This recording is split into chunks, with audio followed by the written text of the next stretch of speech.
진실 추적자 사건 반장 시작합니다. 자, 얼마 전 이 달리는 버스 안에서 한 남성이 응가를 본 뒤에 그냥 가버렸다는 이 뉴스, 전 국민이 큰 충격을 받았었죠. 아하, 비슷한 일이 또 벌어졌습니다. 자, 지난 9월 29일 대전의 한 안경점 건물 2층 계단에서 한 남성이 응가를 한 뒤 그냥 갔다는 겁니다. 사건이 벌어지고 건물 입주자 CCTV 영상 확인한 뒤에 저렇게 해당 남성의 사진, 인상착의 등을 현수막에 담아 공개해버린 겁니다. 자, 보시는 것처럼 자수하지 않으면 동영상을 인터넷에 올리겠다라고 최후 통첩을 날렸지만 아하, 여전히 감감무소식이라는군요. 자, 빨리 자수해서 광명을 찾아야 할 걸로 보입니다. 자, 오늘 준비한 사건 해시태그로 소개해 올리죠. 자, 서울의 한 사무실에서 남녀 직원 2명이 생수를 마신 뒤에 의식을 잃은 사건을 수사 중인 경찰, 극단적 선택을 한 이 30대 남성을 입건하고 본격 수사에 착수했습니다. 자, 아버지에게 오늘 내 생일이니까 선물 내놔 한 아들이 있습니다. 그 아들 30살이었습니다. 아버지가 다 큰 놈이 무슨 선물 하자 흉기를 휘두른 겁니다. 2심 결과가 나왔습니다. 자, 친동생 사망 사건의 합의금을 가로챈 뒤에 조카들에게 갈 1억 원을 꿀꺽한 이모가 있었습니다. 자, 수사기관의 허술함 때문에 무혐의를 받았고 결국 공소시효가 지나 처벌도 못하게 됐습니다. 자, 사랑하는 사건 반장 가족 여러분, 오늘도 평소와는 좀 다른 사건 반장이 될 뻔했습니다. 예, 11년 7개월 만에 결실을 맺는 한국형 발사체 누리호 발사 실황을 저희 사건 반장이 전해드릴 뻔했었지만 조금 전에 발사 시간이 연기가 되면서 다행히 온전한 사건 반장을 전해드릴 수 있게 됐습니다. 자, 재미는 물론 의리로 함께하는 사건 반장, 대한민국과 전 세계 동포가족 여러분의 시선을 모아서 출발합니다.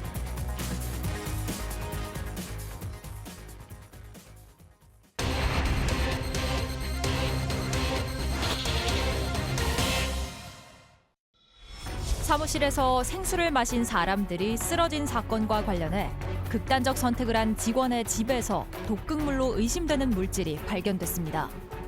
좁은 골목에서 25분 넘게 길을 막고 있던 운전자가 경찰이 오자 도로에 누워버려 공분을 사고 있습니다. 오늘의 주요 사건을 정리합니다. 자, 오늘도 변함없이 사건 반장 시작합니다. 사회부 송우영 기자, 백성문 변호사, 오윤성 순천향대 경찰행정학과 교수, 박지훈 변호사, 그리고 박준혜 수어 선생님 나오셨습니다. 안녕하세요. 네, 안녕하십니까? 예. 자, 진짜 오늘 말이죠. 이 11년 7개월 만에 한국형 발사체 누리호. 이게 원래 예정된 시각이 오후 4시였지 않습니까? 네. 아시겠지만 사건 반장 후반부에 딱 이게 물려가지고 이게 진짜 제가 저 문과 나왔거든요.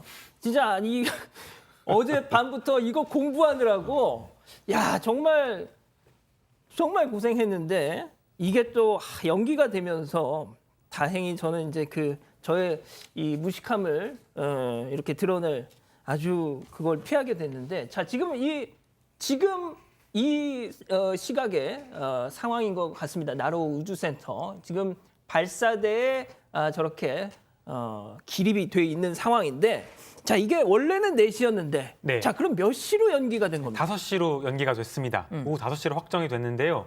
누리호 발사관리위원회가 있는데 누리호 상태나 기상 상태, 또 우주 환경 등을 고려해서 오늘 오후 5시에 발사를 하기로 했다, 이렇게 밝혔습니다.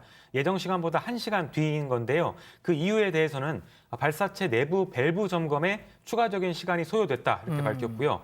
또 발사 전에 그 고층풍의 세기를 누리호가 견딜 수 있는지 좀 더 체크가 필요했다, 이렇게 설명했습니다. 발사 30분 전부터는 기립 장치 없이 혼자 기립을 하게 되고요. 카운트다운은 발사 10분 전부터 시작될 예정입니다. 송 기자 혹시 무슨 공대 나왔어요? 아닙니다. 문과 나왔습니다. 문과. 네. 왜 이렇게 말을 잘해 근데? 네, 공부했습니다. 5분 전부터. 진짜? 네. 그렇군요.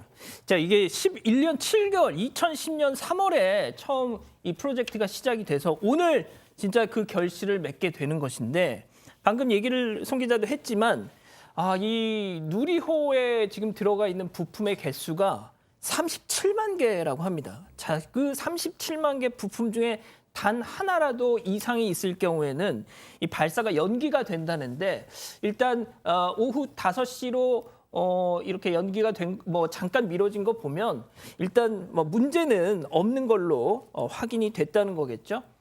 자, 뭐 우리 패널 교수님 또 변호사님 다 뭐 문과잖아요, 그죠?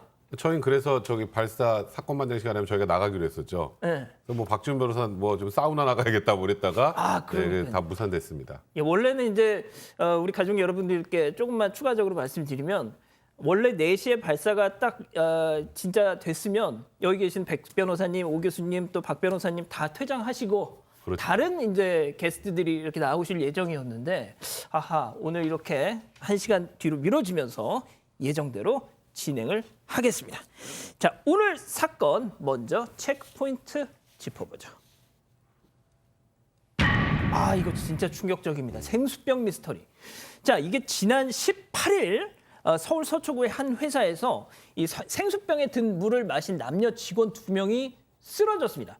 자, 그리고 다음 날 같은 회사 같은 팀의 직원이 무단 결근을 했길래 자, 이 경찰이 찾아가 봤더니 집에서 숨진 채 발견됐다는 거 아닙니까? 맞습니다. 그러니까 생수를 맞은 직원 2명이 먼저 쓰러졌고요. 그 같은 회사 직원 1명이 집에서 숨진 채 발견이 된 겁니다. 경찰이 가보니까 집에서 유서는 발견되지 않았고요. 다만 독성 물질이 든 약병이 다수 발견이 됐습니다. 그리고 이 숨진 직원이 사망 전에 사용하던 휴대전화에서 독극물 관련 내용을 검색한 흔적을 경찰이 파악한 걸로 전해졌습니다. 자, 이거 정말 미스터리한 사건인데 백 변호사님이 다시 한번 좀 정리를 해주시겠습니까? 네, 일단 지난 18일에 서초구의 한 회사에서 40대 재경팀장과 30대 경영기획팀 대리가 그러니까 회사에서 다량으로 구매한 생수를 마시고 물 마시다 이상하다 하다 쓰러져서 병원에 실려갔던 사건인데 예. 그날 출근하지 않았던 또 한 명의 직원이 집에 가보니 극단적 선택을 했던 그런 상황입니다. 일단 이 생수가요 300ml짜리예요. 좀 예. 작죠. 그러네요. 근데 이게 뚜껑이 열려 있는 상태로 놓여 있는 걸 이 직원들이 마셨다는 겁니다. 이제 그러니까 이제 최초에는 그럼 이 생수 자체가 혹시 문제가 있었던 건 아닌가? 근데 생수 회사에서는 제작 과정에 문제는 없었다는 입장이었고 이게 생수가 이게 따여 있었던 것이기 때문에 네. 무언가 인위적으로 이곳에 좀 독극물이나 이런 걸 넣은 것이 아닌가 누군가가 제3자가 그렇게 좀 의심을 하고 있었던 그런 상황이었습니다. 그렇군요. 자, 그 사건 당시 이 상황을 목격한 목격자 또 소방 관계자 얘기 직접 한번 들어보시죠. 여자가 먼저 남자가 한 명이 내려와서 타고 가고 여자분이 먼저 이제 신고돼서 이제 출동해서 병원으로 가졌는데 이따가 40분 뒤에 또 이제 여자분은 경련인 거고요. 그럼 남자분은 실신인 거고.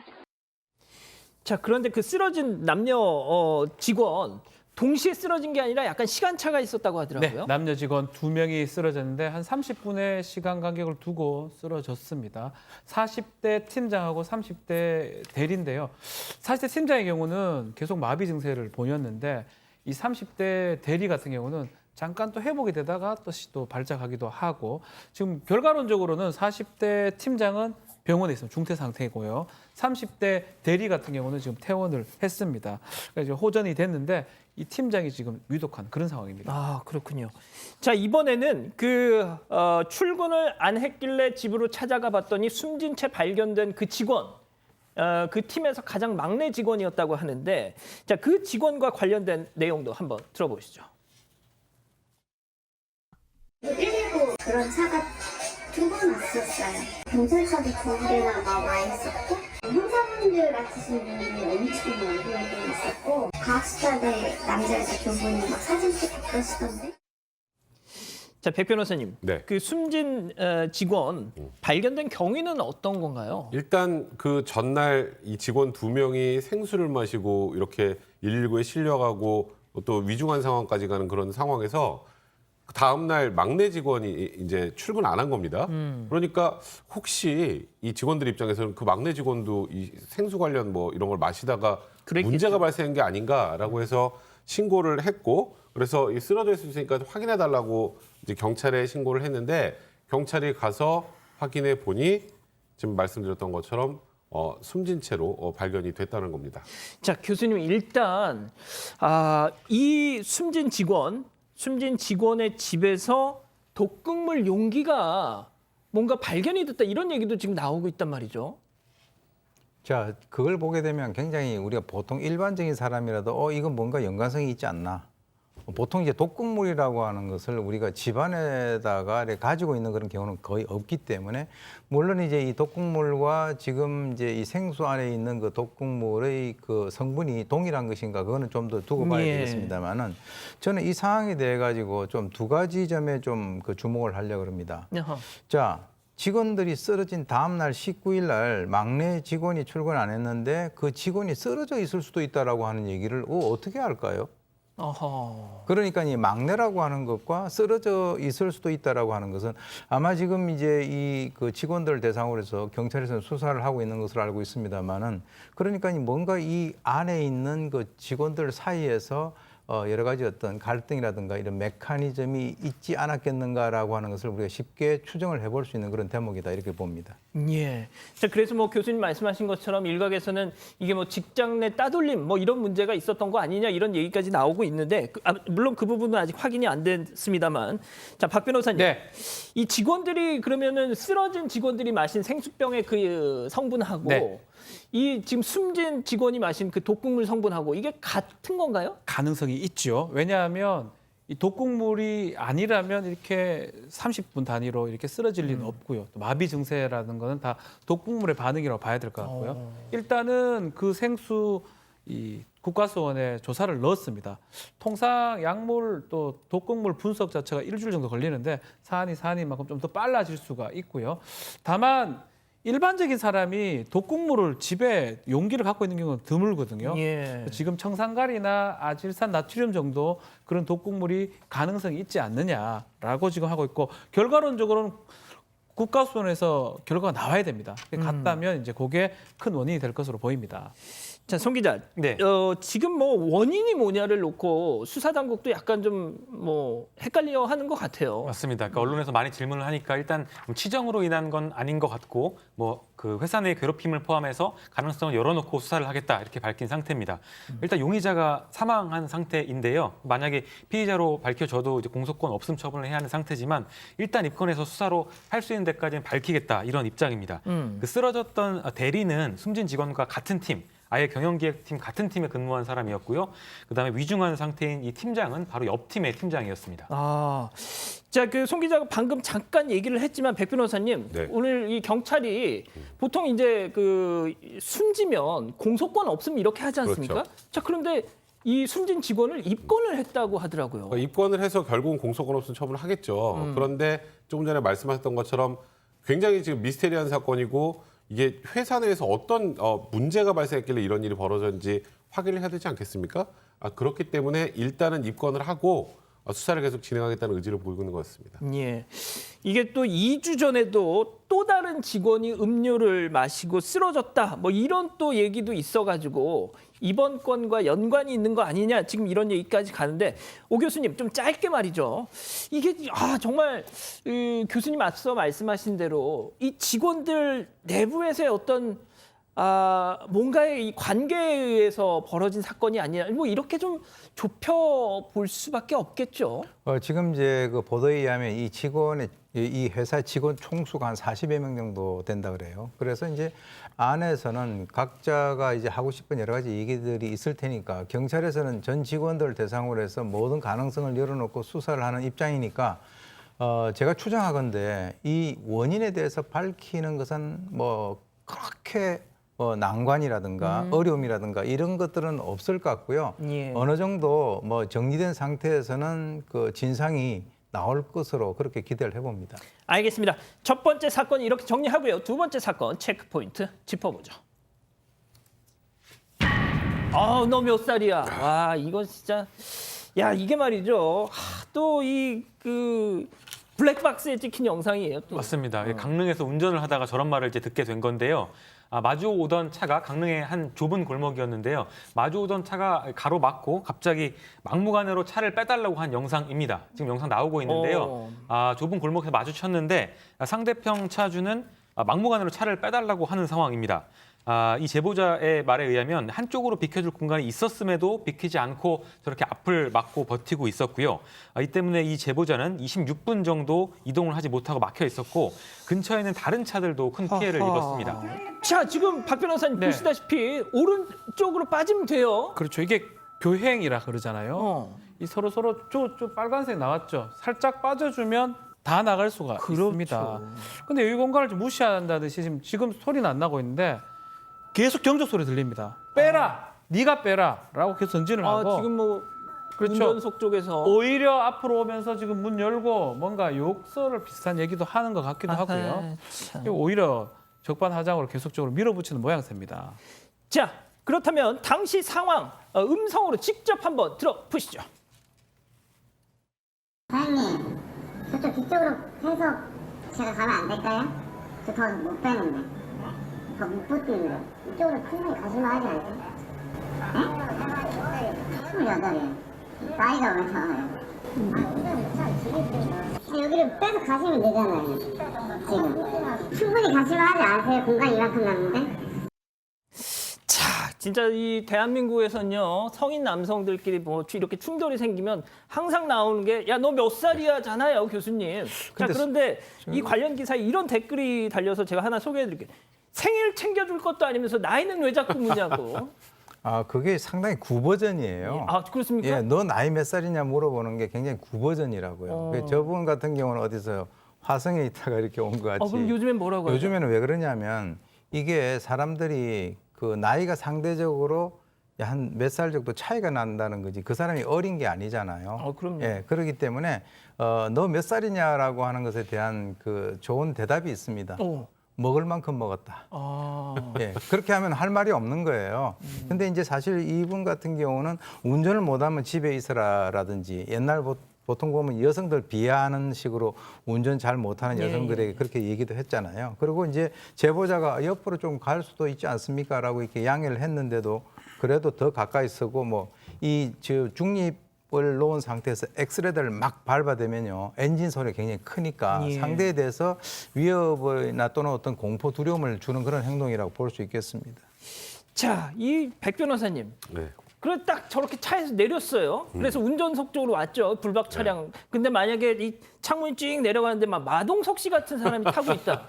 그러면은 또 갈 거 아니에요, 그냥. 아마 후진으로 100km로 갔겠죠. 예. 근데 이제 저분 입장에서도 지금 피해 차량 입장에서는 저 해결이 안 나잖아요. 저렇게 계속 있으면. 그럼요. 결국 경찰에 도움을 요청을 했는데 거기서부터가 더 황당합니다. 왜요? 이제 경찰이 왔어요. 그럼 보통 어떻게 할까요? 왔어요. 네, 왔잖아요. 이제 그럼 좀 차를 좀 이렇게 빼고 어떻게 할 거 아니에요? 살짝 차를 이제 뒤로 빼서 이제 다른 차들이 좀 지나갔는데 그 다음에 이제 제보하신 분 차량에 가려고 하니까 막고 그 다음에 지금 보시는 것처럼 그러니까 저 보통 우리가 뭐 배째 뭐 이런 얘기 하잖아요. 예.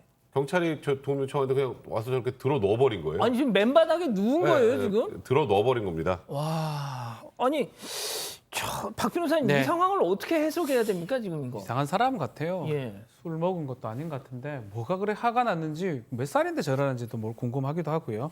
어쨌든 간에 이렇게 행동을 자꾸 하니까 뭐 차를 지금 결국 빼서 갑니다. 그러니까 본인이 다시는 방법이 없다고 생각이 드니까 1분 정도 있다 일어나서 차를 탔다고 그러고요.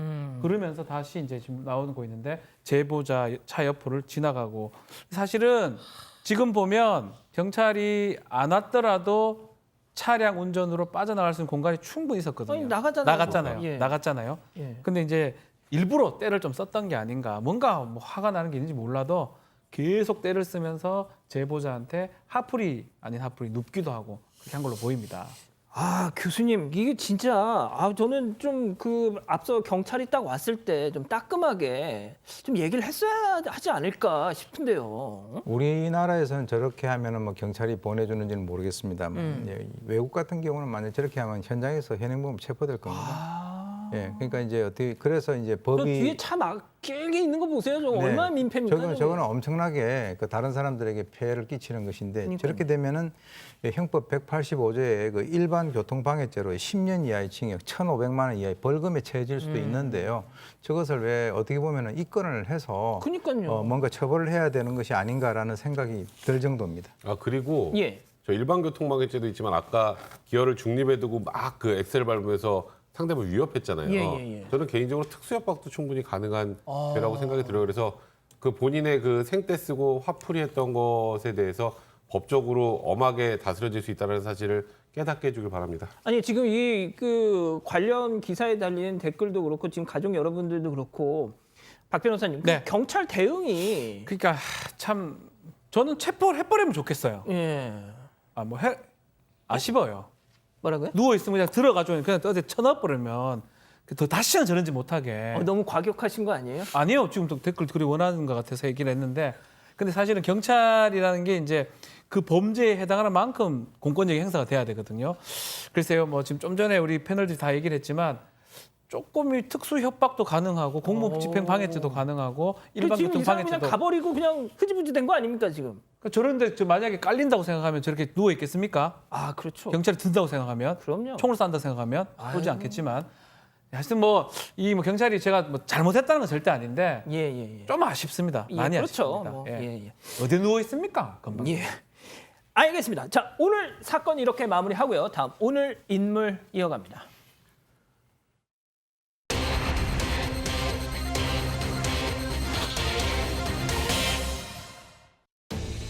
자신의 생일을 챙기지 않았다는 이유로 아버지에게 흉기를 휘두른 아들이 징역형을 선고받았습니다. 김환기 화백의 그림을 훔친 혐의로 재판에 넘겨진 60대 남성에게 항소심 재판부가 1심보다 더 무거운 형을 선고했습니다. 오늘의 주요 인물을 정리합니다. 자 오늘 인물 시작합니다. 먼저 체크 포인트 짚어보죠. 생일 선물 안 준다. 야 이거 정말 충격적인 뉴스입니다. 이거. 예? 네. 생일 선물을 안 준다는 이유로 자기 아버지한테 흉기를 휘둘렀다. 근데 그 아들의 나이가 30살이었습니다. 네. 그래요. 대구에서 있었던 일인데요. 자기 아버지를 흉기로 찌른 사건이었는데 생일 선물이 동기가 됐습니다. 이 남성 생일 선물을 달라고 아버지한테 요구했는데 너도 다 컸는데 왜 생일을 챙기냐 이런 말을 들으니까 순간 격분해서 범행을 저지른 걸로 전해졌는데요. 지난 1월 4일 오전이었습니다. 아버지가 등을 돌린 사이에 집에서 휴대폰을 보고 있는 틈에 흉기로 수차례 찌른 혐의로 재판에 넘겨졌고요. 다행히 아버지는 생명에 지장은 없는 상태였습니다. 와 진짜 이게 조금 좀 살벌한 사건입니다. 지금 제가 조금만 더 구체적으로 말씀드리면 저 아들이 부엌에서 흉기를 가지고 옵니다. 과일을 깎아 먹을 것처럼 행동을 하면서 아버지가 방심한 틈을 기다리고 있는데 저렇게 사파에서처럼 휴대폰을 보려고 등을 돌린 그 순간 저 아들이 저걸 휘둘러서 머리와 옆구리 이런 부분을 찔러서 사주의 상해를 입힌 건데 오 교수님 뭐 이 사건에 대한 얘기를 하기 이전에 교수님도 자녀분이 있잖아요. 예, 있습니다. 몇 살 때까지 생일 다 챙겨주셨습니까? 생일은 그걸 챙겨주는 것이 아니라 우리가 뭐 그 SNS상으로도 뭐 축하한다라고 이렇게 서로가 그렇게는 하죠. 하는데 제가 볼 때는 이 사건 같은 경우는요. 뭐 생일을 챙겨주지 않는다고 해서 30대 아들이 아버지를 칼로 찔렀다. 이렇게 단순하게 볼 사안은 아니라고 봐요. 예. 왜 그러냐면 분명히 이 과정에서는 우리가 모르는 그 어떤 선행 과정이라든가 궤적이 있어요. 그렇지 않고서야 뭐 그냥 만약에 이런 일이 있다면은 뭐 생일이 날 때마다 사람들 다 부모들이 저 어디 피해가 있어야 되는 그런 상황이 되지 않겠습니까? 네. 분명히 이제 부모 자식 간에 있어서의 관계 설정이라든가 우리가 잘 모르는 그런 것들이 있는 것 같은데 우리 일반적인 분들이 봤을 때는 상식적으로는 전혀 이해가 가지 않는 그런 것이기 때문에 이제 뉴스까지 나왔는데 예. 사실은 여기 보도되고 나는 이 그 표면적인 거 이외에 내면적으로는 뭔가가 있는 것으로 저는 추정을 합니다. 그렇습니다. 뭔가가 있습니다. 그 얘기는 저희가 차근차근 또 설명을 드리죠. 자, 박 변호사님. 예. 처음이 아니었어요. 이게 문제예요. 지금 살해를 시도한 게 이번이 처음이 아니고 지난해도 유사하게 살해를 시도했던 점이 있습니다. 누구를요? 마찬가지로 사촌 누나한테 살해를 시도했는데요. 지난해 5월 달입니다. 이 시도 내용도 좀 그래요. 자신의 말에 동조해주지 않았다는 이유로 사촌 누나를 뭐 죽이려고 했던 건데 뭐 전화를 하면서 사촌 누나가 뭐 네가 그런 말을 자기 없다 이러니까 거기서 화가 나서 범죄를 저질렀다. 뭐 이것도 마찬가지로 성공하지는 못했습니다. 미수에 거쳤는데 이 이후로 또 몇 거 있다가 다시 이제 범행이 된 것입니다. 자, 그러면은 뭐 교수님도 얘기하신 것처럼 왜에 대해서 이제부터 좀 알아봐야 될 것 같은데, 자, 먼저 1심 판결부터 짚어보죠. 이 남성 도대체 왜 그런 겁니까? 네, 판결 과정에서 본인이 주장한 게 있는데요. 정신이 정상적인 상태가 아니었다고 주장을 했습니다. 범행 당시에 정신병적 증상이 있어서 의사결정 능력이나 사물 변별 능력이 미약한 상태에 있었다. 그러니까 심신미약이었다 이렇게 주장했습니다. 자, 교수님, 사촌 누나한테도 그러고 아버지한테도 그러고 나서 이제 재판을 딱 받으니까 나 심신미약 그리고 약간 뭐 정신병적 증상. 근데 어떻게 보세요?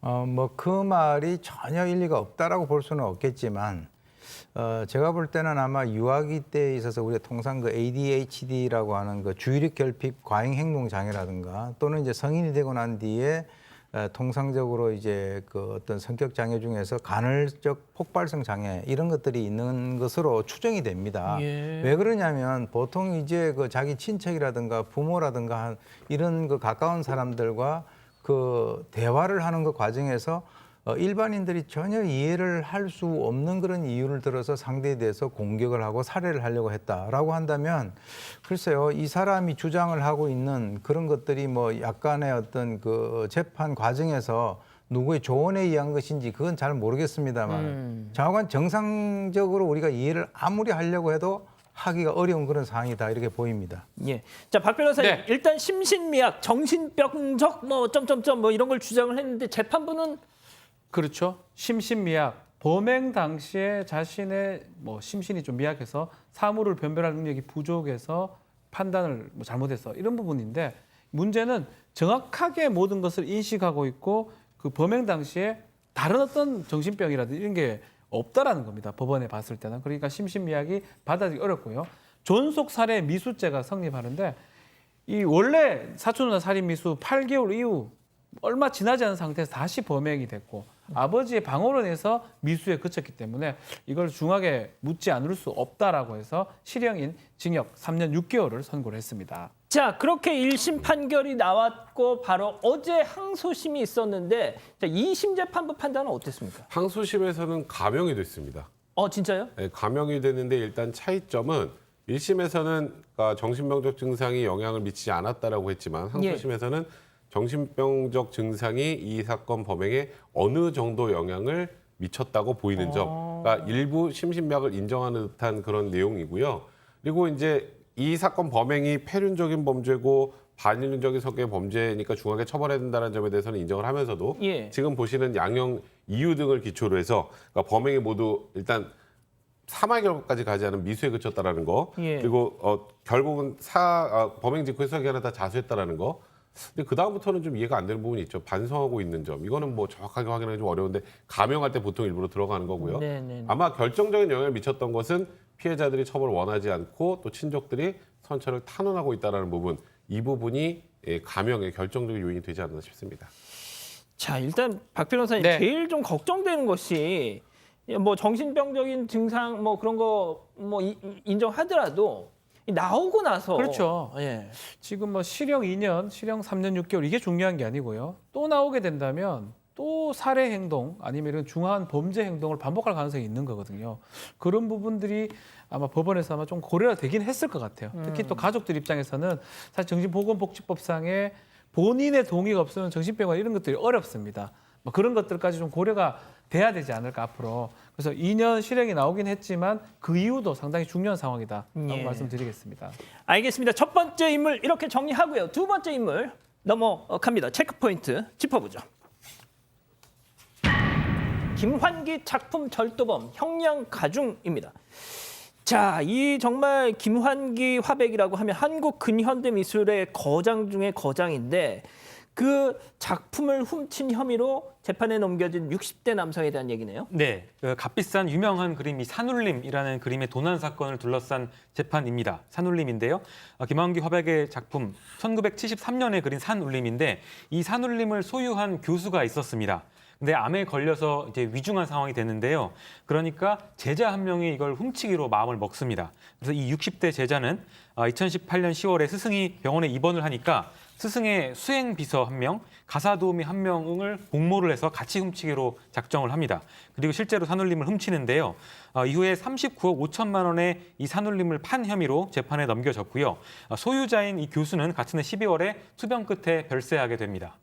자, 지금 우리 가족 여러분들 중에 몇몇 분들은 이제 김한기 화백이 누군지 잘 모르겠다 이렇게 말씀을 하시는데 제가 잠깐 설명을 드리면 뭐 말씀드린 대로 한국 근현대 미술을 대표하는 거장 중에 거장이시고요. 이 김한기 화백이 대표작 중에 하나가 우주라는 작품인데 크리스티 경매에서 한국 미술 작품 사상 최고가인 131억 원을 낙찰이 됐던 그런 작품입니다. 그리고 또 특히나 지금 저희가 말씀드리는 이 산울림이라는 작품이 이 이건희 컬렉션, 그러니까 고 이건희 삼성전자 회장이 이 기증한 그 작품 목록 중에 있었다는 거죠. 그래서 이 국립현대미술관에서 이번에 전시를 하기도 했던 그런 작품인데, 자, 이 범행 내용을 봤더니 피해자가 그러니까 산울림이라는 작품을 갖고 있다가 이걸 어떻게 보면 뺏긴 이 피해자가 죽음을 앞둔 시점을 그걸 또 그냥 이렇게 했다는 거 아닙니까 이게? 네, 지금 이제 이 A 교수라는 분도 뭐 상당히 좀 알려진 분 같아요. 왜냐하면 수행 비서까지 있다라고 하는 거 보니까. 근데 이제 그 사람이 세상을 뜨게 되면 참 인생이 허무하다라고 하는 그런 생각을 해보는데요. 지금 이제 아마 이분의 주위에 그 가까운 가족이라든가 이런 분들이 안 계셨던 것 같아요. 만약에 있었더라면 아무리 제자라고 하더라도 그러면 지금 이제 주범이 60대인 제자라고 한다면 아마 적어도 저 돌아가신 그 교수 같은 경우는 한 뭐 80대 이상 되지 않았겠습니까? 예. 그러니까 이제 거기에 이제 수행비서 그리고 제자 이 가사 도우미가 이렇게 가만히 보니까 주위에 가까운 어떤 그 가족들은 없고 저 가격은 본인들이 인지를 하고 있었을 거란 말이에요. 그랬겠죠. 그러니까 소위 얘기해서 무주공산. 예, 그러니까 저것은 뭐 우리가 팔아가지고 이렇게 나눠도 우리가 그동안에 이분을 옆에서 모신 거기에 대한 대가다 이런 식으로 아마 합리화를 했었을 가능성이 큰데 그렇다 하더라도 그분이 돌아가신다라고 하는 그 시점에서 저런 행동을 했다라고 하는 것은 정말 인간으로서는 좀 이렇게 하지 않아야 될 그런 부분이 아닌가라고 생각이 듭니다. 자, 그런데 나 그거 훔친 거 아니다. 그렇죠. 훔친 게 아니다. 절도를 하지 않았다라고 혐의를 부인했는데 그럼 뭘 했느냐고 하니까 스승이 좀 아팠죠. 직후에 돌아가시기도 하고 이런 상황에서 본인한테 판매라든지 이런 것들을 위임을 했다. 맡겼기 때문에 그것을 갖고 있었다라는 식으로 변명을 했습니다. 자, 그러면 1심 재판부의 판단은 어떻게 나왔습니까? 일단 1심 재판부에서는 이 피고인의 주장을 받지 않았습니다.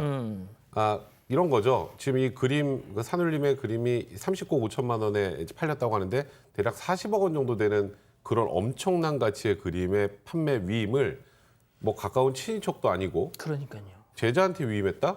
그건 현실적으로 어려울 것이고 또 지금 공모자 황 씨가 이 교수의 수행비서입니다. 아마도 이 수행비서는 이 절도가 맞다라는 취지의 증언을 했던 것 같아요. 이런 것들을 다 비춰본다면 명백히 절도다. 그래서 징역 4년을 선고했습니다. 자, 하지만 그럼에도 불구하고 또 항소를 했고 항소심 과정에서 또 새로운 사실이 드러났다고요? 결과적으로는 항소를 안 하는 게 더 나을 뻔했습니다. 그러니까요. 왜 그러냐면 이 항소심 과정에서 지금 아까 그 김한기 화백의 그림을 비롯해 가지고 7점의 그림을 추가적으로 절도한 사실이 확인이 됐거든요. 그래서 지금 이제 이 그림들의 가격을 한번 따져 보니까 총 8점인데 그 감정가가 놀라지 마십시오. 109억 2,200만 원에 달한다. 놀랐습니다. 예. 그러니까 정말 뭐 항소심 안 하고 이제 1심에서 그냥 그거로 그냥 받아들이고 형을 사는 게 훨씬 낫지 않았을까 할 정도의 그러네요.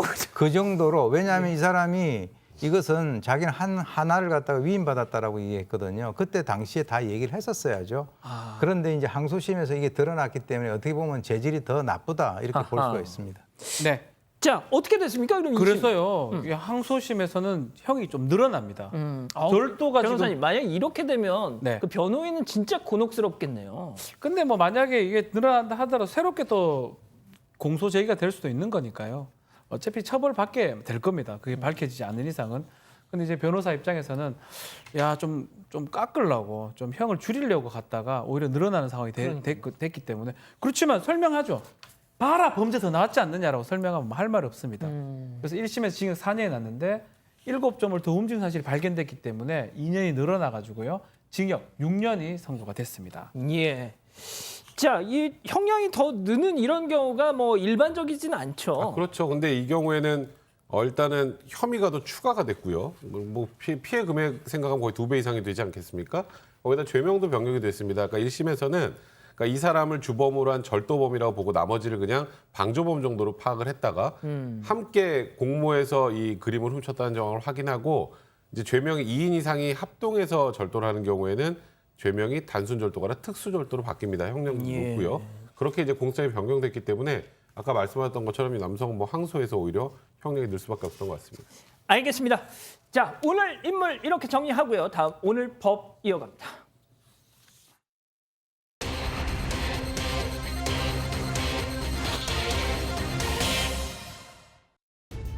동생이 사망한 뒤 조카 몫의 합의금을 몰래 가져다 쓴 이모에게 횡령죄를 물을 수 없게 됐습니다. 과거 친자녀가 아니라는 판결이 확정된 바 있다면 실제 친자 관계였어도 국가유공자의 자녀로 인정받을 수 없다는 대법원 판결이 나왔습니다. 오늘의 주요 재판을 정리합니다. 자, 먼저 첫 번째 재판 체크포인트 짚어보죠. 양의 탈을 쓴 이모. 어제 국감장에서도 뭐 이렇게 인형 막 이런 게 나와가지고 또 정회가 되기도 했었는데, 자, 송 기자, 이 범죄의 시작이 2011년으로 거슬러 올라간다면서요? 맞습니다. 2011년에 10살짜리 아이가 사고로 엄마를 잃게 되는데요. 사고 이후 가해자 측이 공탁금으로 2억 원을 법원에 냅니다. 근데 이 유족들이 합의를 해서 이 공탁금을 받기로 결정을 하는데요. 그 2억 원 중에 1억 원 정도가 이 아이의 몫이었습니다. 근데 이 아이의 이모가 조카 대신 법률 관련 업무를 위임받고 대신 공탁금을 일단 수령하게 되는데요. 근데 이 이모가 불과 9개월 만에 이 1억 원을 자신의 카드값 납부 등으로 다 탕진해 버립니다. 사람들 앞에서는 조카의 재산을 지켜주는 이모로 행세를 했다고 하는데 실제로는 조카의 몫을, 돈을 빼앗은 거였습니다. 야, 진짜 이건 너무 치사한 거 세상에 다른 것도 아니고 자기 여동생의 사망 합의금 그걸 갖다가 자기 조카한테 가야 될 몫을 자기가 인터셉트해서 인마이 포켓한 거 아니에요? 그렇죠. 이건 뭐 누가 봐도 당연히 범죄죠. 근데 예. 이게 무슨 죄일까요? 몰라요. 내 인마이 포켓 10만 원이라 지금 1억을. 횡령. 이게 뭐냐면 횡령이죠. 예. 그러니까 다른 사람 소유의 물건을 이제 쉽게 말해서 보관하는 사람이 그걸 그냥 본인이 슬쩍 하게 되면 그게 딱 떨어지는 횡령죄입니다. 그러니까 이거 이모의 지금 이 행동은 누가 봐도 명백한 횡령죄라고 봐야 되겠죠. 자, 그래서 말씀하신 것처럼 횡령죄다 해서 고소를 합니다. 자, 그런데 야, 진짜 이 이모가 보통이 아니에요, 이게. 네, 그러니까 횡령 혐의를 피하기 위해서 1억 원을 그냥 갖고 있다 이렇게 주장하기로 마음을 먹습니다. 실제로는 카드값 갚는 데 등 다 써버린 후였는데요. 그래서 원래 통장에는 돈이 거의 없었는데 실제로 477원이 통장에 있었다고 하는데요. 이게 본인 아들 명의의 통장이었는데 여기에 1억 원이 더 있는 것처럼 행세를 하기로 마음을 먹습니다. 와. 그래서 1억 원이라는 숫자를 출력을 해서 그걸 오려서 통장에다가 붙이는 방식을 쓰는데요. 이게 뭐 CG를 이용한 것도 아니고 다소 투박한 방식으로 그렇게 우려 붙여서 이걸 복사한 사본을 내가 1억을 갖고 있다라면서 경찰에 제출을 합니다. 자, 교수님, 이게 진짜 저 조작 뭐 하고 이런 건 둘째 치더라도 어떻게 저렇게까지 해야 될까요, 진짜? 글쎄, 세상을 살다 보면 때로는 세상에서 가까운 사람들이 더 무서울 때가 많습니다. 가족 아닙니까? 근데 이제 말이 가족이지 가족같이 하면서 그 사람들의 약점을 더 훨씬 더 잘 알고 있는 그런 상황이고, 그리고 이제 본인이 그 아이 조카 같은 경우는 어린 경우니까 자기가 이제 거기에 대한 정권을 행사를 하고 눈앞에 돈이 보이니까 그것에 대해서는 정말 그 인간의 그 본질로 돌아가서 내가 먼저 세상을 떠난 내 여동생을 생각을 해서라도 그렇게 하면 안 되는 것인데, 당연하죠. 사람들 중에서는 뭐 그런 것과 상관없이 자신의 어떤 그 이익을 추구하고 정말 그 가까운 사람의 어떤 그 관계까지도 배반하는 그런 사람들이 가끔씩 있죠. 예. 자, 박 변호사님, 예. 우리 HGS님이 딱 그 말씀하시네. 야, 저 통장 저거 복사해가지고 오려 붙인다고 저걸 속겠냐? 쏘갔어요. 그러니까요. 경찰이 쏘가버렸어요. 정말 엉성하지요. 예. 그러니까 쭉 붙여가지고 복사를 했으면 이제 아니 포토샵을 쓴 것도 아니고. 그죠. 너무나 엉성해서 원본을 가져달라라고 하면 이제 확인이 되긴 한데 이제 문제는 수사기관 입장에서는 설마 이거 거짓말 하겠냐라고 생각하는 경향이 있습니다. 아. 그래서 아마 쏘갔던 걸로 보이고 이 쏘갔던 거 진술하고 돈이 있잖아요. 아들 명의로 돈이 통장에 있기 때문에 이걸로 불기소 의견으로 검찰에 송치를 했고 세상에. 검찰도 확인 안 합니다. 경찰에서 확인했다고 생각하고. 아. 근데 문제는 뭐냐면 재판 과정에서 이렇게 한 사람도 있거든요. 재판 사기라고 하는데 그래서 이제 정말 필요하다면 저희 같은 변호사들은 원본 좀 보여달라라고 요청하는 경우도 있어요. 아. 사본이 이런 식으로 쓸 때가 많습니다. 근데 조금 이런 거는 허술했던 거 아닌가 좀 생각이 듭니다. 그럼 변호인도 속인 걸까요? 뭐 그럴 수도 있겠죠. 만약에 했다면. 와, 그런데 백 변호사님, 네. 진짜 지금 뭐 우리 가족 여러분들을 진짜 뭐 이건 반전이다, 역대급 반전이다. 어떻게 속을까? 더 황당한 건요. 한 번 고소를 했는데 한 번 실수한 게 아니에요. 고소를 그럼요? 횡령죄로 고소를 2012년에 한 번, 2014년에 한 번, 2017년에 한 번. 횡령죄로 고소만 3번을 했고 그리고 이제 불기소 처분이 나오면 이거 다시 한번 판단해 주세요. 그래서 항고를 하거든요. 이 불기소 처분에 대한 그 항고도 했고 그리고 뭐 민사상 손해배상 청구 소송, 부당이득 관한 청구 소송, 채권 가압류, 재산 명시 신청, 재산조회 신청 정말 많은 이제 법적 조치를 했는데 그 형사 그 아까 한 번 실수한 게 아니라는 게 저게 다 빠져나갔어요. 다 빠져나갔는데 뭐로 빠져나가느냐? 예. 아까 딸랑 하나 그 복사해서 붙인 통장 사본 하나로 다 빠져나갔습니다. 와. 아니 교수님, 그 교수님이 현직 경찰분들 많이 또 교육도 시키고 그러시잖아요. 제자도 있으실 테고. 근데 이 수사를 이렇게 하는 경우가 있나요? 그러니까 아마 이제 이 그 이모라고 하는 이 여성의 입장에서는 야, 이게 먹혀 들어가네? 이제 그렇게 생각을 했을 수가 있고요. 그랬겠죠. 예, 저거는 뭐 처음에 바로 이렇게 적발이 될 수 있는 그런 사안인데 아마 수사기관에서도 한 번 결정이 나해버리면 그 이후에 지속적으로 법적으로 이의 제기를 한다 하더라도 관성의 법칙에 의해서 저 사람은 뭐 문제를 자꾸 이렇게 일으키는 사람이구나 이렇게 생각을 했을 가능성이 크고요. 오히려 횟수가 늘어나면 늘어날수록 이 사람 지난번에도 또 문제 삼았던 사람인데 이거 가지고 계속 이렇게 문제를 제기한다 이렇게 생각을 했을 가능성이 제가 추정컨대 예. 그럴 가능성이 좀 높지 않겠나라고 하는 생각을 해봅니다. 그러니까 한 번 딱 고정이 되면 그 다음에는 그것에 대해서 자세히 들여다볼 생각을 갖다가 못했던 것은 아닐까 그런 생각도 해봅니다. 이야. 자, 그런데 저렇게 지금 보신 것처럼 표에서 보신 것처럼 계속 고소를 했다가 10여 년 만에 드디어 네.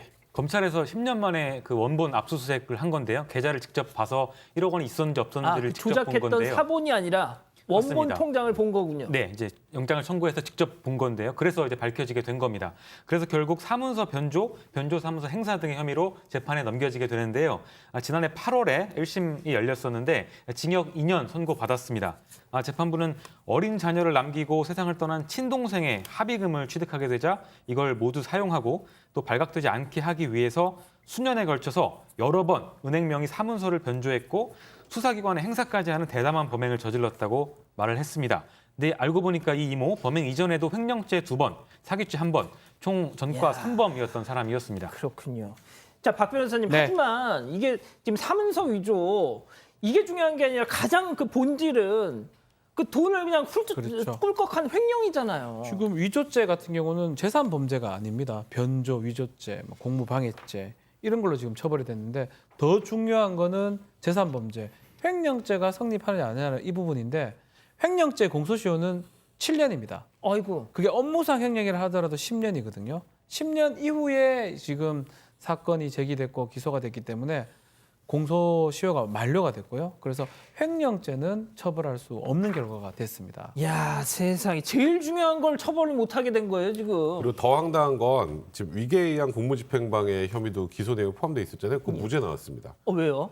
일단 그러니까 우리가 보통 범인들은 수사기관에서 사실대로 진술하지 않는 경우가 굉장히 많죠. 예. 그 사실대로 진술하지 않으면 수사기관에서는 이걸 진실을 밝혀야 될 의무가 있고 그걸 통해서 진실을 밝히는 것이기 때문에 뭐 위계의 공무집행방해 단순 거짓말하는 경우 이걸 인정하는 경우는 없습니다만 통상적으로 이렇게 뭔가 증거자를 조작하거나 하는 경우에는 위계의 공무집행방해 혐의를 인정하는 경우가 많습니다. 예. 그런데 법원이 왜 인정을 안 했을까요? 글쎄요. 이건 너무 허술했는데 이것도 파악 못했냐? 라는 뜻입니다. 아. 이 정도로 속으면 이건 속은 게 아니라 너네들 잘못이야라는 거예요. 수사기관 잘못이다. 보시면 아까 그랬잖아요. 뭐 포토샵도 아니고 예, 예. 글자 써서 스카치 테이프 붙인다면 그거 복사한 거예요. 글자 크기도 조금씩 달라요. 그럼 그거 조금만 자세히 살펴보면 알 수 있죠. 그리고 이게 조금만 이상하다고 생각을 했으면 계좌 압수수색 이거 최근에 했던 거 그렇죠. 그럼 바로 알 수 있어요. 그렇죠. 그런 거 너네가 원래 해야 되는 거야. 근데 그 기본도 하지 않았으니까 너네는 속은 게 아니라 그냥 너네 잘못이야. 아. 그러니까 결국 위계형 공무집행방해 혐의는 무죄가 됐던 겁니다. 세상에 그랬군요. 자, 하지만 가장 중요한 거, 박 변호사님. 네. 지금 뭐 이모는 뭐 횡령죄는 공소시효 끝나서 처벌 못 받, 딴 걸로 이렇게 뭐 처벌을 받긴 했지만 가장 중요한 건 돈 아니겠습니까? 그렇죠. 이 사건 결국은 상고를 합니다. 대법원에 이모 2년 확정이 됩니다. 뭐 받아들여질 리는 없겠죠. 근데 문제는 돈. 이 돈을 받냐 못 받냐 이 부분인데 결국은 불법에 의한 손해배상 청구를 해서 받아야 되는데 이모가 재산이 있다 그러면 어느 정도 확보를 한 다음에 가능성이 있는데 글쎄요 재산을 아마 썼을 가능성 또 특히 지금 이 범죄 이유는 본인이 썼던 것을 갚는데 이 금액을 썼거든요. 재산이 없을 가능성이 높습니다. 그렇다면 궁극적으로는 재산을 돌려받기가 좀 어려운 상황 아닌가. 첫 판부터 뭐 제가 예전 얘기를 좀 하면 성적표도 위조하고 하잖아요. 예. 그걸 보면 처음부터 잡아내야 되거든요, 사실은. 근데 그게 안 되니까 계속 반복되고 재판부도 이거 다 쏘갖고 마지막에 발견하다 보니까 그만큼 피해 구제 받는데 시간이 너무 오래 걸렸다라는 생각이 듭니다. 박 변호사님, 보통 우리가 이제 드라마나 뭐 영화 같은 거 보면은 검사들 책상, 경찰들 책상에 막 이렇게 서류 수북이 쌓여 있지 않습니까? 네. 사건 이거. 그러면 진짜 그 시간은 짧고 일할 사람은 못 뭐 봅니다. 없고. 그러니까 그냥 뭐 그렇죠. 이렇게 검사들이 이제 골무 같은 거 골무를 끼고 막 넘깁니다. 넘기는데 뭐 그냥 기계적으로 막 손이 막 넘어가지 이걸 갖고 탁 보진 않고요. 꼼꼼한 분들이 이걸 찾아내긴 합니다. 그래서 사실은 증거 서류는 좀 더 꼼꼼하게 봐야 되는데 사실 어설플 거예요. 제가 지금 정확하게 보지는 못했지만 자세히 들여다보면 딱 보일 건데 결국은 이 손해는 다 조카한테 간 게 아닌가 생각합니다. 아이고 이런. 물론 극히 일부겠죠. 네. 예. 자, 첫 번째 재판 이렇게 정리하고요. 두 번째 재판 체크 포인트 짚어보죠. 발목 잡은 35년 전 판결입니다. 자, 이 6.25 전쟁에서 전사한 아버지를 둔 70대 여성이 이 보훈 당국을 상대로 소송을 제기했어요. 맞습니다. 이 70대 여성이 6.25 때 전사한 아버지가 자신의 친아버지가 맞다면서 그걸 확인해달라는 소송을 낸 건데요. 사연이 있었습니다. 여성은 사연이 있어서 1986년에 법적인 부모를 자신의 숙부와 숙모로 바꾸게 됩니다. 그러자 정부에서 2002년부터 6.25 전몰 군경 자녀 수당을 주고 있었는데 이걸 2014년부터는 법적으로 아버지가 아니라는 걸 확인하고는 주지 않게 됩니다. 수당을 끊어버린 건데요. 그랬더니 이 여성은 자신이 국가유공자 자녀가 맞다면서 보훈당국을 상대로 이번 소송을 내게 됩니다. 백 변호사님, 이 네. 법적인 부모가 어쩌다 이게 뒤바뀌게 된 거예요? 일단 뭐 이 여성 입장에서 보면 아버지는 일찍 여의고 또 어머니 개가하고 굉장히 힘들게 살다가 이제 30대가 돼서 이제 법적 부모가 바뀌게 된 건데 그 사연이 이렇습니다. 이제 숙모가 이제 미국에 살고 있는데 이 30대 여성 그냥 이민을 시켰으면 했던 거예요. 예. 그래서 가정 초청 형식으로 이민을 하면 아무래도 법원에서도 그렇고 그러니까 이 여건가 또 쉽게 나오고 이민이 쉬워진단 말이죠. 이제 그러면 가족이라는 걸 체크를 해야 되잖아요. 그러면 일단 그냥 너 지금부터 그냥 내가 너 엄마인 걸로 하자. 조실부모한 조카 불쌍해서. 그래서 원래 기존 부모하고 친생자 관계가 아니고 내가 애 엄마고 내 남편이 아빠다 이렇게 친생자 관계 부존재 확인 소송을 제기를 합니다. 그 주장만 가지고 법원이 인정을 해준 거예요. 그러니까 이제 이때부터는 법적으로는 엄마 아빠가 숙모와 숙부가 돼버린 거죠. 예. 근데 아까 제가 그랬잖아요. 이거 가정 초청 이민이면 어쨌건 장시간 걸리지 않아서 이민할 수 있다 그래서 이걸 바꾼 건데 문제는 이민이 무산되고 그냥 한국에 계속 살게 됐습니다. 아하, 이거 조금 내용이 어렵기도 한데, 자, 아무튼 쉽게 말해서 이겁니다. 그 70대 여성은 우리 아버지가 한국 전쟁 전사자다. 그래서 네. 이제 이걸 계속 수당을 받게 됐는데 이게 법적인 부모가 아니다 판결 나니까 그게 뚝 끊기도 거잖아요. 맞습니다. 그런데 이제 보훈당국에서 뭐 계속 또 어필을 했겠죠, 보훈당국에. 네. 자, 그런데 끝내 그걸 받아들이지 않았다. 네, 그래서 법적으로 다시 이제 친부모가 맞다는 걸 입증하려고 하는데요. 일단 먼저 원래 지금 법적으로 되어 있는 그 숙부와 숙모가 원래는 부모가 아니다. 이걸 먼저 법원에서 확인받으려고 합니다. 그거는 성공을 하는데요. 여러 가지 DNA 결과 등으로 충분히 입증할 수 있으니까 친부모가 아니라는 걸 먼저 법원에서 입증을 받습니다.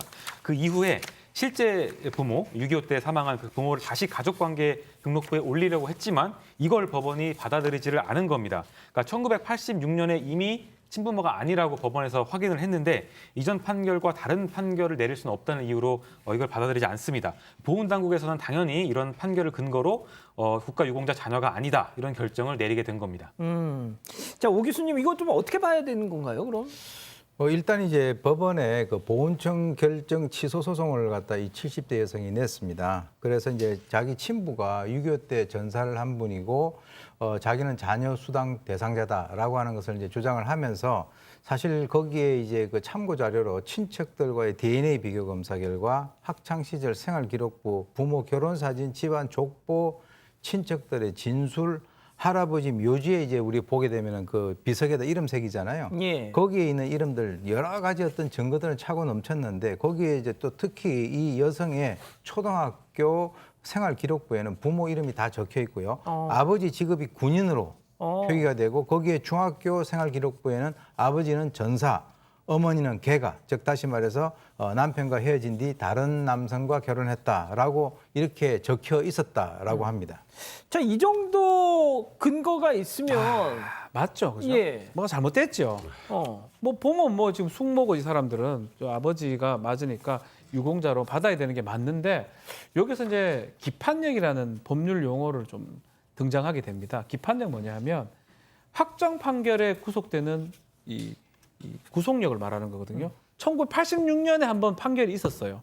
이때는 친모, 친부가 숙부로 되어 있거든요. 그 이후에 지금 19년 다시 넣는 거는 판결이 확정된 다음에 아버지, 어머니는 두 명일 수가 없잖아요. 예. 친부, 친모가 바뀔 수가 없습니다.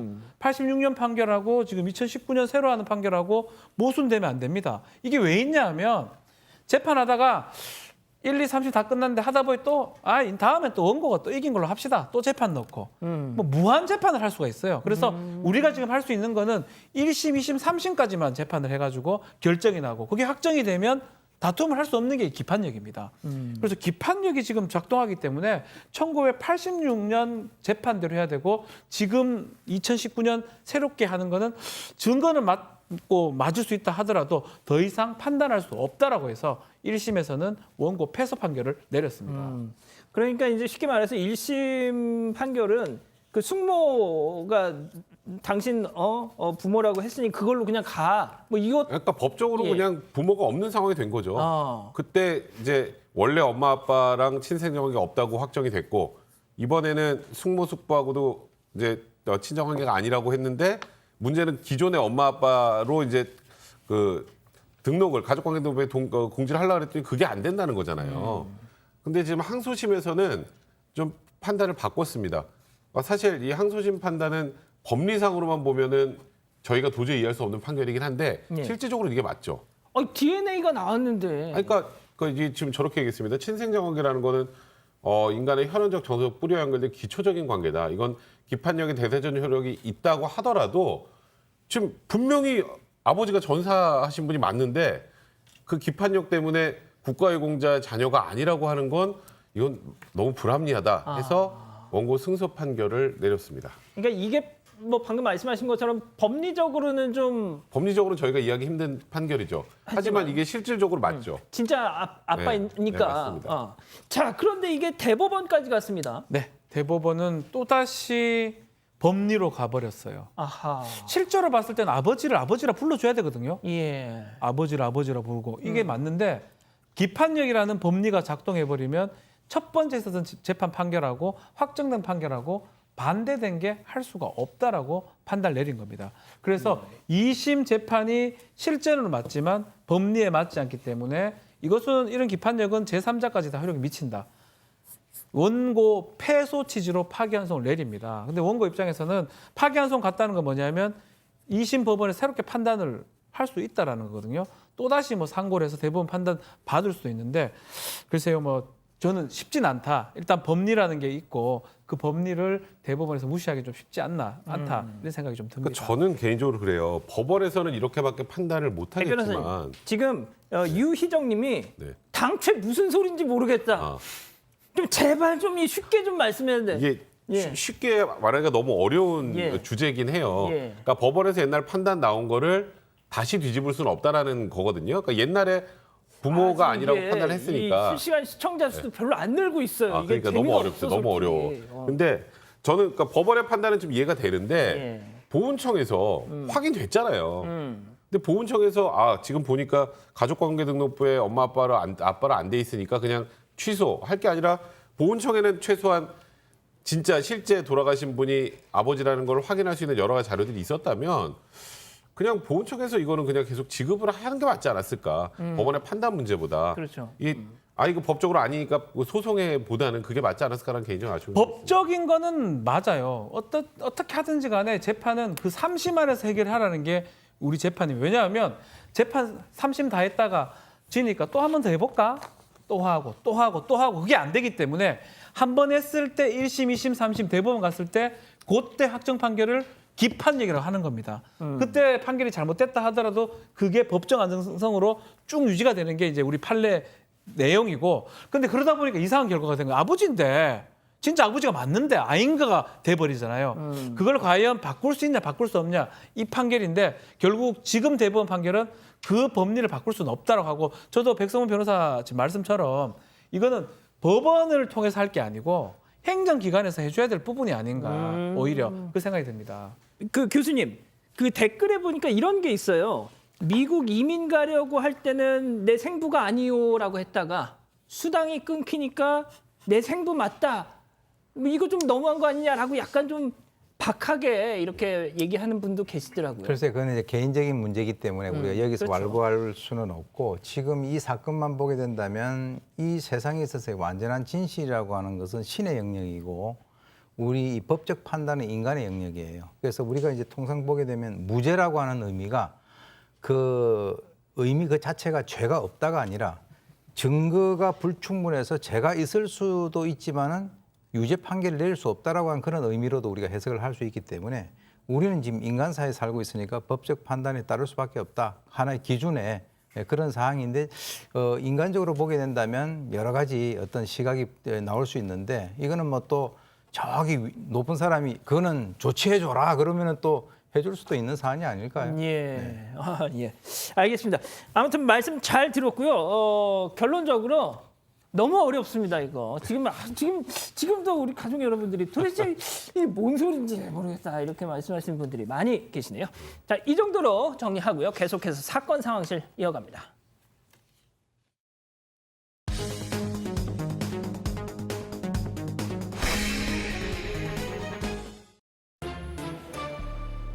지금 이 시간 사건 상황실에 올라온 화제의 뉴스입니다. 독도 인근 바다에서 9명의 선원이 탄 배가 전복됐습니다. 어제 오후 독도 부근에서 어선이 전복됐다는 신고가 접수됐습니다. 해경이 잠수사 14명을 투입해 수색에 나섰는데요. 승선원 9명 중 1명이 선박 조타실에서 숨진 채 발견됐고 또 다른 중국인 선원 2명은 수색에 나섰던 민간 어선에 구조됐습니다. 현재 사고 현장에 풍랑주의보가 내려진 가운데 수색당국이 함정과 헬기 등을 동원해 남은 실종 선원 6명을 찾고 있습니다. 요즘 층간소음 때문에 이웃 간에 얼굴 붉히는 일 참 많죠. 다투지 않고 서로를 배려한 이웃의 사연이 화제입니다. 한 온라인 커뮤니티에 올라온 게시물입니다. 너무 좋은 이웃을 만나 기분이 좋아 글을 올려본다는 작성자. 아이가 뛰는 소리에 혹시 시끄럽진 않았을까 걱정이 돼 아랫집에 손편지와 직접 수확한 감을 두고 왔다고 하는데요. 며칠 뒤 작성자는 아랫집 할아버지가 자신의 집 앞에 두고 간 손편지와 빵 봉투를 발견했습니다. 할아버지가 직접 쓰신 편지엔 혼자 외롭게 사는 늙은이에게는 시끄러움도 위안이 됩니다. 걱정하지 마세요. 이렇게 쓰여 있었다고 합니다. 너무 좋은 이웃을 만나 아기가 밝고 건강하게 자랄 수 있을 것 같다는 작성자. 이 훈훈한 사연에 누리꾼들도 각박한 사회에 보기 드문 좋은 소식이라며 두 가정의 행복을 기원하고 있습니다.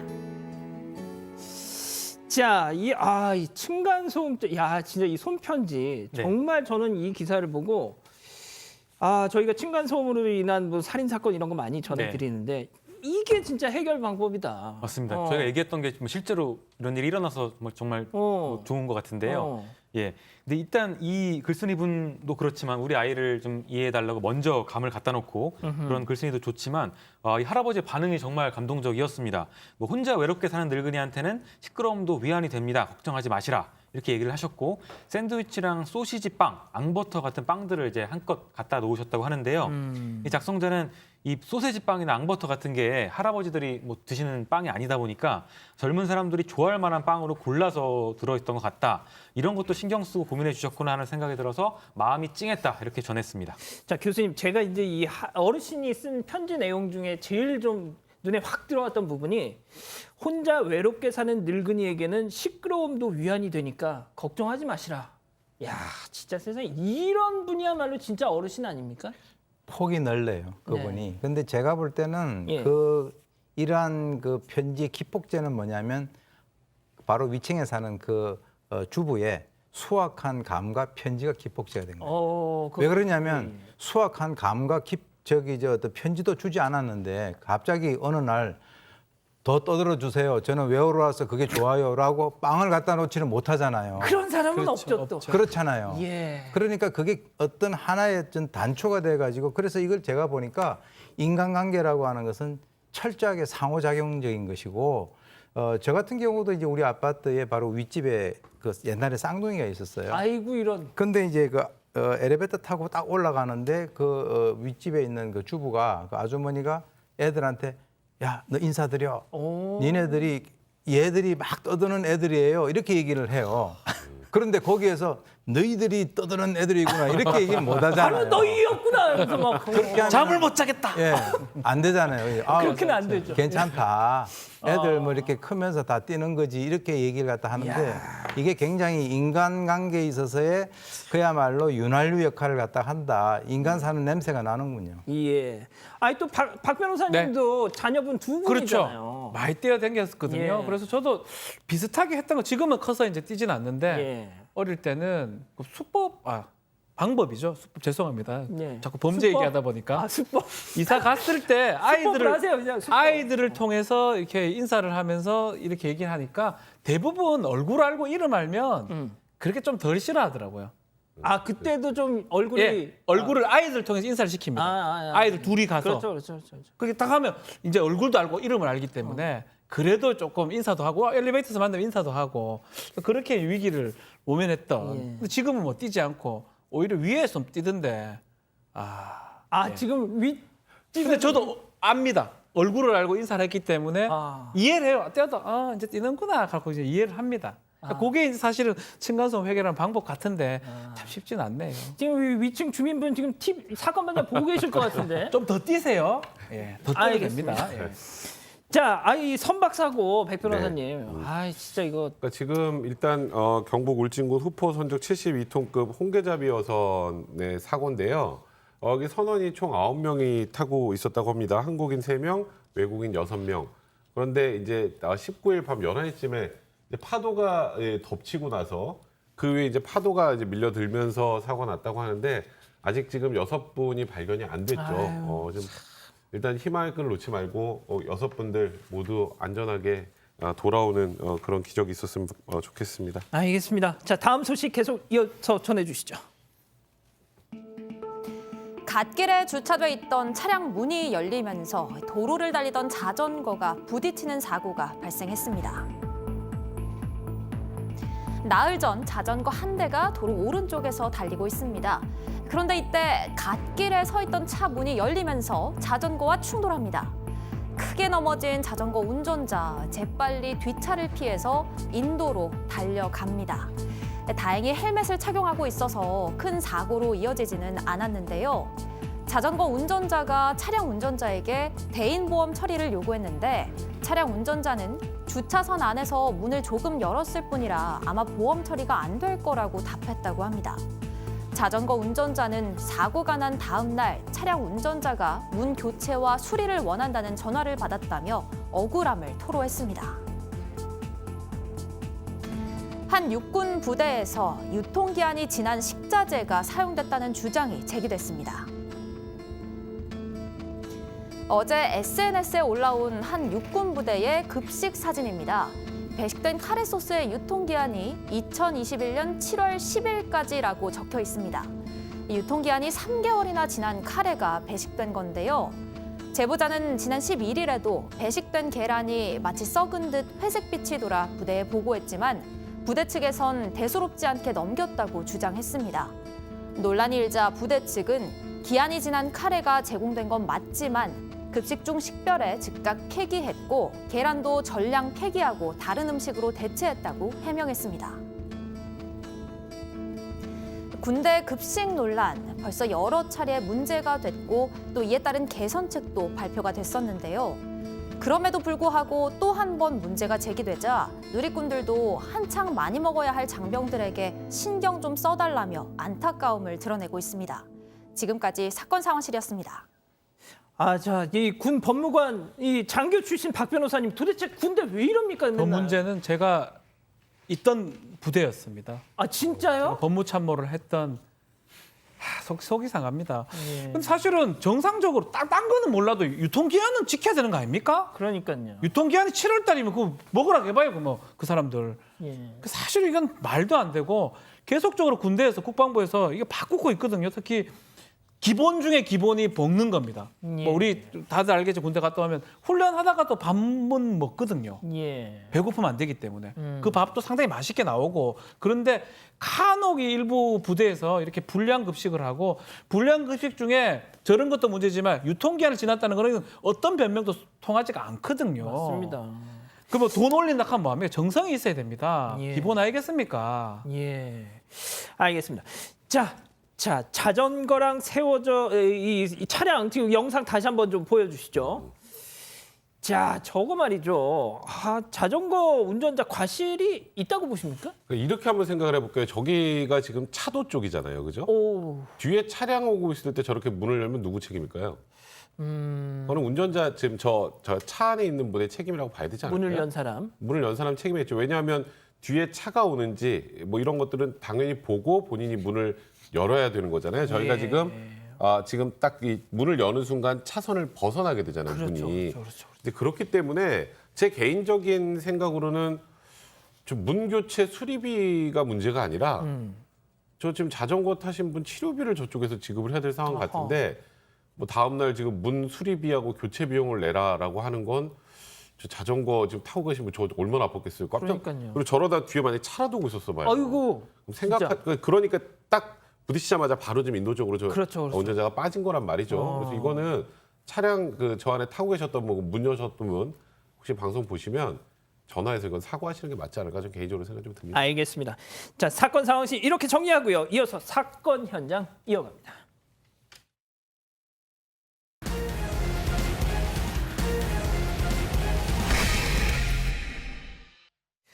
자, 오늘 이 누리호 발사가 이제 저희 사건반장 시간대에 예정이 돼 있어서 제가 오늘 우리 가족 여러분들 사연은 준비를 하지 못했습니다. 자, 바로 넘어가죠. 오늘 찾아갈 첫 번째 현장 미국으로 갑니다. 이건 뭡니까 이거? 네, 들판에 소형 비행기 한 대가 화염에 휩싸여 있습니다. 소방관들이 두동강 난 비행기에 쉴 새 없이 물을 뿌려보고 있는데요. 불길은 좀처럼 사그라들지 않고 있습니다. 이거 추락 아닌가요? 추락? 맞습니다. 이게 미국 휴스턴 인근의 한 공항 활주로에서 이륙하던 항공기였는데요. 맥도날 더글러스 87이라는 기종의 비행기가 외곽 울타리에 부딪혀 들판에 추락을 한 겁니다. 당시 비행기는 활주로 끝에서 고도를 확보하지 못해서 울타리에 부딪혔고 공항 북쪽 들판에 추락한 것으로 알려졌는데요.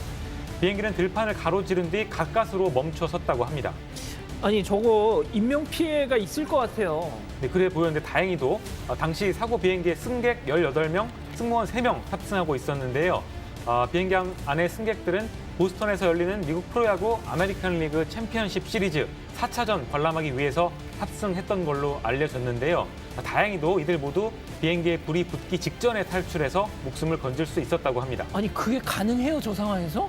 다행히도 사고 직후 비행기 전체로 불이 옮겨 붙지 않아서 그 전에 전원 탈출이 가능했던 걸로 알려졌는데요. 현지 경찰과 소방대장의 얘기 들어보겠습니다. Luckily, and we're thankful that all of the passengers and crew members were able to extract themselves, and that's when the first responders came in to go to work to extinguish the fire. A plane that doesn't make a landing on the runway like it should, we're always expecting the worst but hoping for the best, and today we absolutely positively got the best outcome we could hope for. 당시 10살 어린이도 탑승해 있던 상황이었다고 하는데요. 탈출한 승객 중 2명이 다쳐서 병원으로 옮겨졌지만 현재는 모두 퇴원했다고 합니다. 비행기는 승객들이 긴급 대피한 뒤 불에 타서 잿더미로 변했고요. 기체 꼬리 부분만 남았는데 현재 미 연방항공청과 경찰이 정확한 사고 원인을 조사하고 있습니다. 알겠습니다. 다음 현장 중국으로 이어가죠. 이건 뭡니까? 중국 푸저우시의 한 식당 앞인데요. 3명의 남성이 보입니다. 남성의 행동이 수상한데요. 한 명은 망을 보고 다른 2명 식당 문을 밀기 시작합니다. 지금 안으로 들어가려고 그러는 거네요? 네, 잠겨 있는데 들어가려고 하는 것 같습니다. 강도들인 것 같은데요. 아하. 문을 열었다가 또 주변을 두리번거리면서 망을 받다가 반복하다가 식당에 지금 침입하려고 하고 있습니다. 남성들이 있는 힘껏 문을 미니까 열렸다. 저렇게 문이 열립니다. 근데 그때 식당 안에서 뭔가 움직였습니다. 자세히 보시면요. 자다가 벌떡 일어났는데 네, 식당 안으로 들어오자 카운터 뒤 소파에 있던 남성이 벌떡 일어납니다. 저 남성 알고 보니까 이 식당의 주인인데요. 식당 주인 이날 과음을 했다고 합니다. 몸도 가누지 못할 정도로 취한 바람에 아내가 집에 가지 말고 식당에서 자라고 말을 했다고 하고요. 그래서 저렇게 카운터 뒤 소파에서 잠을 자고 있었던 건데 모르는 남성들이 식당 안으로 들이닥치는 소리에 잠에서 깬 겁니다. 아니 근데 들어왔다가 또 힘들게 열고 들어왔는데 다시 돌아가고 있어요 지금. 보자마자 도망을 쳤는데요. 식당 안에 누군가 있는 걸 알아챈 남성들 그대로 깜짝 놀라서 도망을 칩니다. 그래서 남성들은 식당 안에 누군가가 있을 거라고는 물론 상상도 못하고 아마 저기를 선택한 것 같은데요. 더 황당한 건 강도들이 식당에 들이닥쳤을 당시에 식당 주인은 술에 취해서 상황 파악을 제대로 하지 못한 상황이었다고 합니다. 그러면 이거 지금 완전히 그냥 술에 시체말로 떡이 된 상태였나 보죠? 네, 누군지 못 알아본 상태였던 것 싶은데요. 지금도 소파에 잠깐 앉았다가 다시 눕는 걸 보면 정신을 완전히 차리지 못한 것 같아 보이는데요. 이 식당 주인은 집에 도착할 때까지 밤에 무슨 일이 있었던 건지 인지하지 못했다고 합니다. 그래서 강도들이 식당 문을 열고 들어왔을 때 잠에서 깨어나서 절도 피해를 막을 수 있었던 게 어쨌든 천만다행입니다. 이야, 이거 참 황당하네요. 알겠습니다. 다음 현장 미국으로 가보시죠. 이건 뭡니까? 네, 뉴스 생방송 중이죠. 워싱턴주 한 지역 방송국에서 생방송으로 일개월 전하고 있는데요. 기상학자를 연결해 날씨 전망을 설명하는 순간 저 기상학자 옆으로 이상한 화면이 하나 등장을 합니다. 너무 뿌옇게도 잘 모르겠죠? 혹시 19금? 음란 동영상입니다. 아이고 이런. 침대에 누워있는 여성의 몸을 보여주는 살색 화면이 이제 살짝 보이는데요. 음란 동영상이 재생된 겁니다. 아까 말 그대로 완전한 방송 사고죠. 하지만 기상학자는 뒤편에 설치된 모니터에 음란 동영상이 재생되고 있다는 사실을 모르고 지금 계속 말씀하시는 거 같죠? 카메라 앞에서 방긋 웃으면서 온난했던 주말 이후에도 좋은 날씨가 예상된다 이렇게 말하고 있는데 음란 동영상 무려 13초간 화면에 떠 있다가 저렇게 지도 화면으로 덮이면서 사라졌습니다. 자, 앵커 알았을 텐데, 그죠? 캐스터는 몰라도 네, 그렇죠. 앵커는 알았을 거 아니에요. 근데 앵커가 저런 방송 사고에도 전혀 당황하지 않았습니다. 끝까지 미소를 보이면서 프로의 자세를 보였는데요. 진짜. 이후 해당 방송국은 오후 11시 뉴스에서 방송에 부적절한 영상이 송출됐다라면서 다시는 이런 일이 발생하지 않도록 노력하겠다며 사과했습니다. 자, 이 사고와 관련해 현지 경찰은 음란 동영상이 어떤 경로를 통해 저렇게 잘못 송출됐는지 수사 중인 것으로 알려졌습니다. 자, 송 기자 만약에 본인이 저런 상황이라면 어떻게 했을 것 같아요? 앵커요? 뭐가 됐든. 너무 당황해서 일단은 그냥 진행을 못했을 것 같습니다. 네. 물어본 제가 잘못입니다. 아니, 그러니까 우리 우영이가 진짜 처음에는 또 아시잖아요. 그 박 변호사님 아시잖아요. 네. 완전 AI입니다. 비리비리 네. 비리비리 막. 그냥 진행을 했을 것 같아요. 서공영 기자는 별 문제 없이. 예. 저 같은 사람이 긴장을 하죠. 예. 긴장을 하면 저는 일어서서 저를 막아버릴 겁니다. 아, 진짜요? 막아버립니다. 몸으로 막는다고? 몸을 막고 하면은? 그냥 방송 진행을 했을 겁니다. 진짜. 예. 비리비리비리비리. 예. 죄송합니다. 자, 최근 온라인에서 화제가 되고 있는 영상 이어가시죠. 아기가. 네, 근데 아기가 좀 크죠? 신생아 치고는 좀 커 보이는데 이름은 핀리입니다. 핀리는 태어나자마자 아주 유명 인사가 됐는데요. 출산 전 의료진으로부터 아기가 좀 클 것 같다 이런 이야기를 들은 아기 엄마 캐리 씨는 예정일보다 하루 일찍 제왕절개로 이 핀리를 낳았는데요.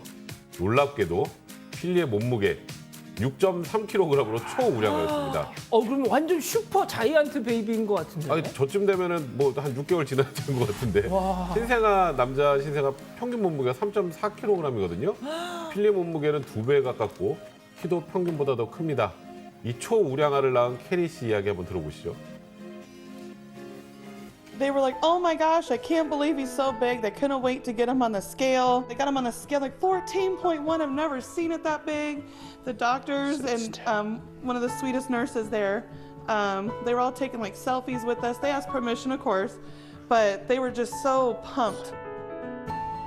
아니, 그러면은 형제도 있다. 지금 형제들 나오잖아요. 네, 맞아요. 네. 근데 첫째, 둘째 모두 평균보다 체중이 많이 나가는 우량아로 태어나긴 했는데 이 필리만큼은 아니었다고 합니다. 자, 현재 생후 3주 정도가 된 필리, 생후 9개월 아기용 사이즈 옷을 입고 있는데요. 세상에. 필리의 두 형이 신생아 때 입었던 옷도 이 필리에게 맞지 않아 물려 입지도 못했다고 합니다. 자, 미리 준비해둔 옷은 물론 기저귀 모두 너무 작아서 다 새로 사야 했다고 하네요. 지금 투덜이님이 어머니도 좀 우량하신 것 같다고. 아무리 그래도 아이의 크기는 저렇게 큰 경우가 없잖아요. 그러니까요. 그래서 낳자마자 깜짝 놀랐다고 하더라고요. 저 필리 탄생 어찌 보면 기적일지도 모릅니다. 이 캐리 씨가 지금까지 총 19번의 유산 경험이 있다고 하는데 아이고. 이 중 2번은 심지어 쌍둥이였기 때문에 심적으로 더 힘들었었다고 합니다. 그렇군요. 이 캐리 씨 그동안 마음의 상처가 컸지만 이렇게 건강한 아기를 얻게 돼 너무 감사하다고 말했습니다. 자, 필리가 앞으로 무럭무럭 잘 자라길 바랍니다. 알겠습니다. 다음은 동물이 주인공인 잠비아로 가보시죠. 네, 잠비아의 한 국립공원입니다. 코끼리 한 마리가 강물에서 놀고 있는데요. 자세히 보시면 코끼리 혼자 놀고 있는 게 아닙니다. 뭔가를 발로 지그시 밟고 있는데요. 보니까 코끼리 발밑에 있는 건 다름 아닌 악어입니다. 알고 보니까 코끼리가 물가 근처에 숨어있던 악어를 발견하고 악어를 공격하기 시작한 겁니다. 세상에. 악어를 단숨에 제압한 코끼리. 코로 툭툭 치면서 악어를 괴롭히고 있고요. 발로 사정없이 누르면서 물 밖으로 나오지 못하게 하고 있습니다. 코끼리는 악어의 꼬리를 코로 잡고 한 바퀴 돌린 뒤에 물에 담갔다가 빼면서 공격도 가하고 있습니다. 지금 악어가 움직이지 않고 있는데요. 악어가 죽은 건지 기절한 건지는 알 수 없지만 뭐 제대로 반항하지 못하고 있는 건 확실해 보입니다. 이 모습을 본 코끼리는 코로 물을 마시면서 숨을 돌리고 있는데요.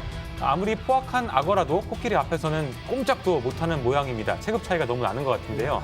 이 영상을 올린 건 사파리 투어 업체 측이었습니다. 업체 측은 코끼리가 이전에 악어로부터 공격을 받은 적이 있어서 그것 때문에 악어를 공격했던 게 아닐까 추측하고 있습니다. 야, 저거 보니까 밀림의 왕자는 사자가 아니라 코끼리인 것 같아요. 그러니까요. 결국 힘이거든요. 예? 결국 힘이라고요. 힘이다, 결국. 무게거든요. 예. 알겠습니다. 자, 잠시 30초간 전한 말씀 듣고 다시 오겠습니다. 채널 고정, 리모컨 돈 터치.